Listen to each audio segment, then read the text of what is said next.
Do you really think the Scarlet and Violet Era cards are hot garbage? Then what the f are you looking for in a Pokemon set?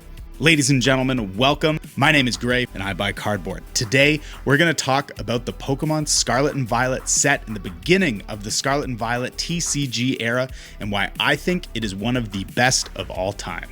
When it comes to Pokemon trading card games set, the first set in the new era tend to be a little weak. They lean heavily on the new gimmick featured in the games. For example, in Sword of Shield, that was the Gigantamax and Dynamax Pokemon with the VMAX cards.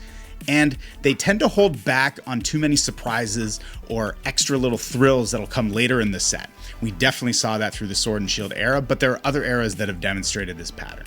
Let's take a look at some of those eras. For example, Sun and Moon. When we look at that set, we had the introduction of GX cards with a couple notable examples throughout the set. But then when we get to the special cards, what did we have? Some full art trainers, full art Pokemon, and a handful of the new Rainbow Rare full art Pokemon cards. This did not leave much to be excited about, in my opinion. These first sets within a generation are really relying on the excitement around the new games, some of the new starter Pokemon and new Pokemon from those games in order to drive people to actually buy the sets. They're not doing much with the actual card types and card variants to be exciting. Similarly, when we move on to the Sword and Shield era, we again see some kind of bland cards. We had a handful of VMAX Pokemon cards, the new Gigantamax types, which had some cool qualities. Snorlax and Lapras in particular have some pretty fun VMAX forms and are obviously relatable and Pokemon from the original Kanto region 151, but they're not the bangers some people were looking for. Similarly, we get into the special cards and really all we have are full art Pokemon and full art trainers. And then again, we have some Rainbow Rare Pokemon and trainers now, which for many people like myself were not exciting hits and welcome exclusions from the Scarlet and Violet era. We also had gold Pokemon for the first time with the secret rare gold Zamazenta and Zacian cards, which are honestly kind of cool, but that's about it. Even if we go back to older sets and we look at something like Black and White, we do get the introduction of full art cards with the full art Reshiram and full art Zekrom cards, but they're again kind of bland. If you're like me and you're not into the CGI 5-band artwork, as much as this might have been cool, they're not for me. So then let's bring it to March 2023 with the introduction of the Scarlet and Violet base set. Right off the bat, Rainbow Rares are removed from the set. We no longer have those atrocious cards in a super rare slot that are taking away from something more fun and more exciting. And look, if you're a fan of Rainbow Rare cards, that's totally fine. You do you. For me, I hated them. Good riddance. Next up, we have the illustration rare cards. The incredible style of artist-driven card artwork originally introduced in VMAX Climax in Japan, brought in as the Trainer Gallery internationally, and then continued with V-Star Universe and Crown Zenith in English and internationally. These are now a core part of the set, featuring both Pokemon in illustration rare and special illustration rare variants, and for the first time ever, we get special illustration rare trainers, which are absolutely stunning and have quickly become some of the biggest chases in these sets. On top of that, pull rates are pretty high. People are pulling these incredible cards from the set, and there isn't any one major chase. The set value is not concentrated in a single card that you're trying to pull as if you're winning the lottery.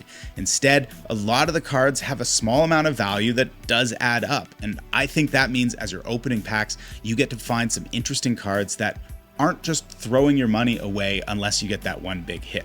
To me, that's a huge plus to this era. And to top it all off, the product is pretty available. You can walk into stores and find it at MSRP or for reasonable prices. And after coming through the Sword and Shield era, this is a huge change and a very, very welcome one, even if it means you can't buy it in stores and turn around and flip it for a quick buck online. Instead, fans of the hobby can decide they want to buy some Pokemon cards and just do it without feeling bad about it or feeling like they're getting ripped off. That is a huge improvement for the average collector and something I am a massive fan of. So my question to you, if you're not a huge fan of the Scarlet and Violet era, is what's not to like? Sure, There's no crazy stonking going on, and I get that that can be fun, but it's often limited to people who luck into finding products in store for MSRP or have some kind of connection or hookup. It's not every collector's experience, and in that kind of market, most people just aren't finding product that they can buy at reasonable prices and are going to be having a terrible time and probably leaving the hobby. Instead of welcoming them in with something exciting and new that is accessible and readily available, it's turning people away with the toxic attitudes of scalpers, clearing products off shelves, and the negative experience of wanting something and being ready to pay a reasonable price for it, but not being able to find it. And then there's the set design and the artwork. And look, everyone has different tastes, and this is totally subjective, but I adore the illustration rares and the emphasis that the Pokemon Company is now putting on their incredible illustrators, depicting these Pokemon in all kinds of environments, completing all kinds of tasks, sometimes battling, sometimes sleeping, or helping shopping or carry groceries around. This is a really cool, incredible evolution in the rarer cards in Pokemon sets. No longer are Pokemon sets' rarest cards these atrocious design by committee CGI disasters. Ban, 5 ban. Instead, we have artistic expression by incredible artists who are given a lot of leeway to demonstrate Pokemon at their best, and I love this. On Instagram, the user PokeTurtle made a really good point about this. What they had to say was that Scarlet and Violet hits everything on their checklist. It's accessible, has consistent pull rates, has card values spread out to many more cards, even if the prices are lower, and the artwork is beyond amazing. And I couldn't agree more. If you're not loving the Scarlet and Violet era, I'd ask you to take a look at what you're looking for out of the sets and why you don't like it. To me, this has absolutely everything. I couldn't be happier with how this era is shaping up, and I'm really excited to see what Pokemon Company does next.